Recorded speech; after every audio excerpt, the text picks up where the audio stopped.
afternoon guys, my name is Courtney and welcome back to my channel. Today I thought I would make this video just because I've had a few new subscribers recently. So I thought that I would just tell my story to kind of let you guys know who I am. And I also realized that I haven't really done this on my channel before. Like, you guys don't know who I am and what my story is. So I thought I would sit down and kind of do a storytelling video. What I'm going to do is basically just tell you the main points of what's happened in my life. Some of these points require an entire video to explain them, but I will just roughly go over all of the main things that have happened in my life. I was born in New South Wales, Australia in 1991. That makes me 26 years old. My brother was born when I was 3, early on in the 3, and he was diagnosed with something called tuberous sclerosis at the age of 3 months old. How he was diagnosed was that he was stopping breathing multiple times, like throughout the day. He would just stop breathing and he'd go blue. And then my parents would call an ambulance or rush him to the hospital. But by the time they got there, he was fine, like he was breathing normally. So they couldn't figure out what was wrong. They saw multiple doctors and kind of no one knew what was going on until they found a white patch on his leg and a doctor diagnosed him with tuberous sclerosis. Basically what that is, in short, is he has tubers on his heart, lungs and brain, and the tubers on his brain give him multiple seizures a day. His life expectancy is, like, we don't know. Seizures in general are not very good. As you know, you can fall and hit your head the wrong way. So his life expectancy is just a big question mark, basically. Our parents split up just after he was diagnosed. I think it was a few months after he was diagnosed, so I was 3 when they split up. And my mother took primary custody for a few months and then signed over full custody to my dad. Back in those days, that was just unheard of that dad would raise the kids, but I was raised by my father, and our mother was kind of in and out of our lives our entire life. Throughout our entire life, Michelle would have us, Michelle's my mother, would have us every second weekend. And during that weekend that she had us, she would physically and mentally and emotionally abuse us. I would call my dad crying every weekend and he would have to come and pick me up if he was available. So he pretty much raised us on his own. My mother isn't diagnosed with anything, but in my mind, I believe she has at least a personality disorder. I think she has Munchausen by proxy, which is where she harms her children to get attention from other people. To this day, she still feeds my brother things that he's not supposed to eat because they cause seizures. Caffeine causes seizures for him, and she feeds him like liters and liters of Coca-Cola every single day. So that causes him to have more seizures, and she gets sympathy from people and she enjoys that. So on top of the physical abuse that I got from her growing up every second weekend, she was very mentally and emotionally abusive. That was the worst part. I can't really go into too much detail because so much has happened. It would take me forever. This is one of those things that's a whole other video in itself, but I will just tell you one story of something that she did to me as a child, or that happened when I was a child, to kind of give you an idea of what she's like. I went to multiple different schools, and at the beginning of high school, Michelle kept telling my dad that I was being bullied at school and that I was coming home vomiting, and she was basically just making up all these lies, and then she would tell those lies to people and I would listen to the lies. But because I was so young and she was my mother, I was really easily influenced by her and I didn't really know what was going on. I didn't understand that she was mentally unstable at the time. So she kept telling my father that he needs to pull me out of this school and change me to a different school. Throughout that entire circumstance, I had a really close friend at that school, and we had all our classes together and we had lunch together and we would talk, and like we were good friends, and I had a bunch of friends. But this one friend in particular was my closest friend at the school. One day I came to school and she just wouldn't speak to me. And she didn't speak to me ever again. That was it. Until about a few years ago, I ran into her on the aircraft because I'm a flight attendant and she was one of my passengers. And I said hello and she completely ignored me. And then I messaged her on Facebook a couple of days later being like, hello, like, did you recognize me? Did you know it was me? Like, how are you? And she basically told me to F off and that she doesn't want to talk to me, and no explanation, that was it. And it wasn't until a little bit later that she actually messaged me and apologized for how she had treated me on the aircraft and over Facebook that I found out the reason why she had stopped talking to me is because my mother had shown up to her house when she was a child and yelled at her and her parents.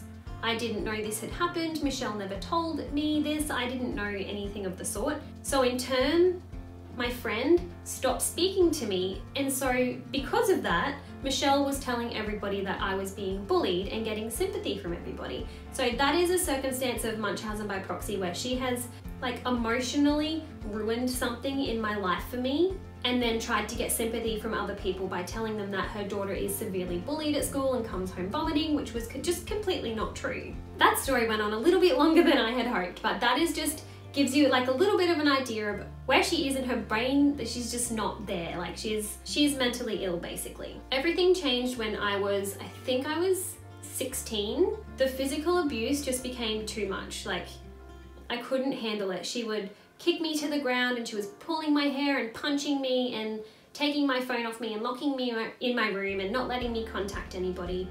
One day I fought back and I actually hit her back. And I remember it was in the car and she leaned across and punched me and I punched her back. And I said, "Don't ever touch me again." And she never did. Like she never touched me after that, because a couple of weeks later, she announced that she was going to move to Victoria, which of course I was okay with. I didn't like the woman. I didn't particularly care if I never saw her. So she moved to Victoria to be with a man. And little did I know, he had 2 little girls of his own, who to this day I call my sisters. They are no longer together, but they will always be my sisters. The mental and physical abuse that my sister, one of my sisters, Taylor, endured the entire, I think it was like 6 or 7 years that Michelle was in their life, is absolutely brutal. And that's not my story to tell, that's her story to tell. It was a million times worse than what she ever did to me, and I feel so bad for her. Kind of moving away from Michelle, she had moved, she wasn't in my life anymore. I was still at school and I ended up moving schools because of that whole situation that she caused. I moved schools and I had a perfectly normal life. Like my dad raised me after that. I graduated school in 2009. I met Andrew at a party in 2010 and I got a job as a flight attendant in 2012. Andrew joined the army in late 2013 and left for his initial training. And then in the middle of 2014, we found out that we were being posted to Townsville. So I packed up my life and I reluctantly moved to Townsville. Reluctantly, because obviously my brother's lifespan is a big question mark and I really didn't want to go, but I did it anyway because, you know, he was my fiance. He proposed to me when we found out that we were going to Townsville. The entire 3 years that we were living in Townsville, I was miserable. I hated it. I had very few friends. I had no family. He was never home. He was always away for work. I was miserable and it caused a lot of friction in our marriage. Basically, from when we moved to Townsville, our marriage has not been great. We were constantly fighting and I was just a miserable, bitter person. Basically, I held a lot of resentment against him for making me move to Townsville. I didn't want to be there. We had ups and downs in our marriage and there were like months on end where it was good and then it would turn bad again and we would just fight all the time. But mostly that was due to him going away all the time. We fell pregnant in late 2016. Talia was born last year in 2017 in June, and Andrew left for deployment to Afghanistan when she was 8 weeks old. So I moved back to Brisbane to be with my family. Thank God, finally, I moved back to Brisbane. It is now late May of 2018 and Andrew is still not home. He applied for a base transfer 4 times. He applied originally, they lost it twice, and then he's just applied for an appeal again because they said, no, you're not transferring back to Brisbane. This is where we are now. This is my life that I'm at now. My husband lives in Townsville and I live in Brisbane. I'm not willing to move back to Townsville. The army is not willing to move him to Brisbane. We're currently kind of long distancing this thing, and Talia's almost 1. He's applied for annual leave for her first birthday and they've just said no. Andrew's communication skills are terrible. And I used to be really good at communicating, but after being with someone for 6-7 years who doesn't know how to communicate, I kind of no longer know how to communicate either. So there's just no communication going on there. And that's not good in a long distance relationship because communication's all you have. Right now, our marriage is not on good terms.